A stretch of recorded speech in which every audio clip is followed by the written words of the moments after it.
Hey, Swaddy Kap. So here for Muay Thai for the Soul, we do dynamic stretching and we do some cardio and some core work. That's how we usually warm up. It takes not more than 5 minutes altogether.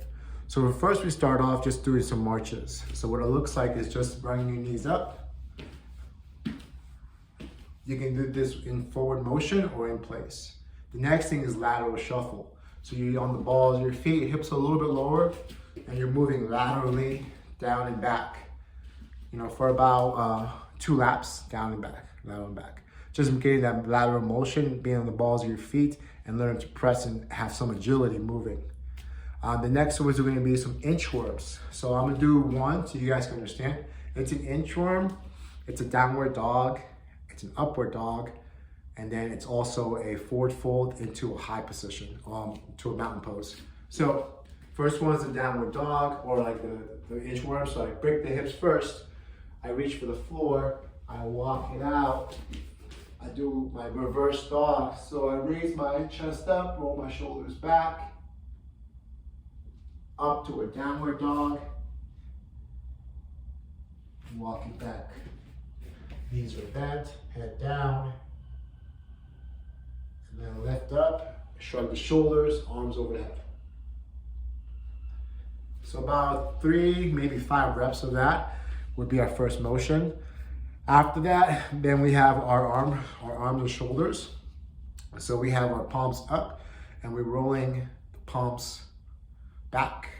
So as you can see, my thumbs facing backwards, so I'm doing this. And then when I put my palms down, my palms are gonna be here, going forward. Small circles, and your fingers are extended. You're reaching to the opposite side of the room. Then we go shoulder shrugs. So big shoulder shrugs, back, big shoulder shrugs forward. This is about 5 seconds each.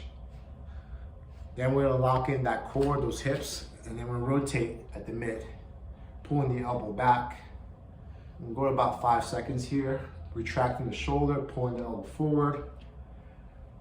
And then we have the hips, and the hips circle 5 seconds one direction and 5 seconds the other.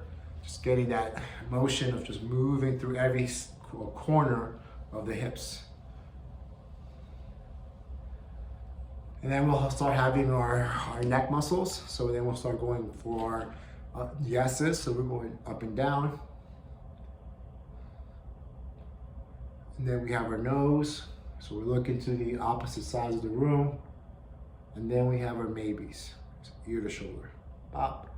I can't do it right now because I just wrestled yesterday, so my neck's super tight.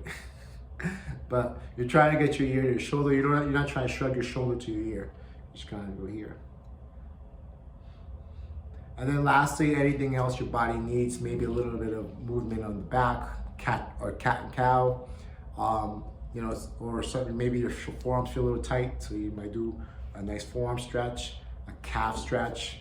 But those are the basic movements we use a lot here for our warm-up. And then we do jump rope. And jump rope is gonna be around 2 minutes, maybe 3 minutes. Really depends on the athlete's level. Sometimes I'll push them to 5. Sometimes we'll do a regular rope, or we do a weighted rope.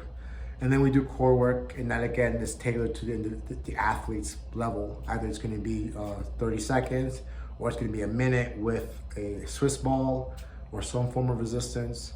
So there's a progression to it. So we have dynamic stretching, we do some jump rope, and if you can't jump rope, we have a rower. So we just put you on the rower, we do that for about 2 minutes. And then we do some core work, and then we're right to it. You know, and if there's something that feels really tight or feels really off, communicate that with coach, because I can help make sure that the session is tailored to avoid that injury or to make sure it doesn't get worse. Or we can put a little more attention to make sure that position is a lot more warmed and secure, so we can just work through it. All right, that's our warm up. Thank you so much for your time. Stand up nice and straight, and kap kum kap, which means thank you.